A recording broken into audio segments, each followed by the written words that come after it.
Graviton. First flight fumbles. Kenzo Aland hated Mondays, especially physics Mondays. Today, Mr. Hadi was droning on about gravity, a force Kenzo had a complicated relationship with. He doodled a superhero in his notebook, a figure soaring effortlessly through the sky, a stark contrast to the knot of anxiety tightening in his own stomach. It had been 6 months since the incident with the mango seller's cart, a slight bump that had sent the entire thing, along with a week's worth of ripe fruit, flying across the market. 6 months of whispered apologies, frantic cleanups with his bare hands, surprisingly effective, and the constant gnawing fear that his gifts, as his late father might have called them, were more of a curse. During lunch break, Kenzo found his usual solitary spot under the old banyan tree behind the school. He unwrapped his kebab, the familiar scent a small comfort. Suddenly, a shriek pierced the air. A group of older students, led by the notoriously cruel Bram, were cornering a smaller kid, Arya, snatching his glasses and taunting him. Kenzo's blood boiled.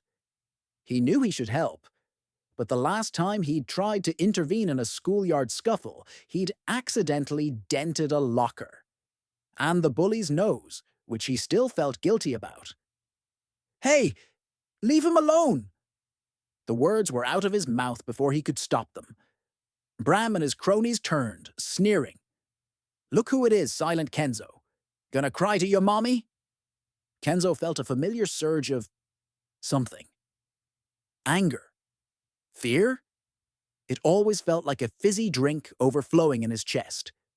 His hands clenched, and he could feel the familiar tremor starting in his limbs. He just wanted them to go away. He wanted to lift them away. The thought sparked something unexpected, a lightness in his feet. Before he could process it, a strange sensation enveloped him, like being buoyed by an invisible force. His sneakers left the ground. Panic flared. This had never happened before. He flailed, arms windmilling, as he rose clumsily into the air, about a meter off the ground. His kebab went flying, scattering rice and fried chicken across the startled faces of Bram and his gang. "What the—" Bram stammered, pointing a shaky finger. Kenzo's stomach lurched. The banyan tree seemed to be rushing towards him.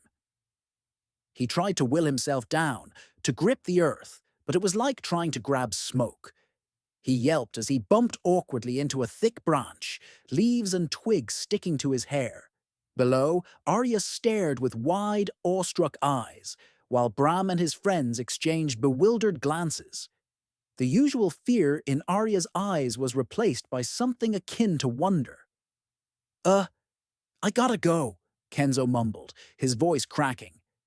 He tried to propel himself away, but his movement was jerky and uncontrolled.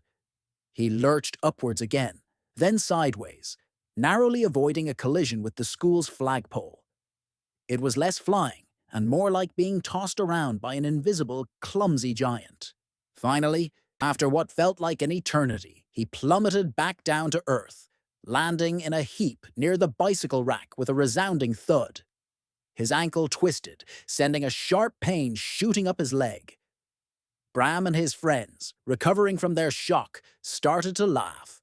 "Look at him! Can't even fly straight!" Humiliation washed over Kenzo. He scrambled to his feet, ignoring the throbbing in his ankle, and limped away as fast as he could, the laughter echoing in his ears. Later that evening, sitting on his bed with an ice pack on his ankle, Kenzo replayed the embarrassing scene in his head. He had wanted to help, but he had only made things worse, making a fool of himself in the process. Yet amidst the shame, a tiny spark of something else flickered. He had flown. Sort of. It was a disaster, a complete mess, but the potential was there. The feeling of lightness, however brief and uncontrolled, had been exhilarating. He looked down at his hands, flexing his fingers. Maybe, just maybe, these strange abilities weren't just a curse. Maybe, with a lot of practice, he could actually learn to control them. The thought was daunting, terrifying even.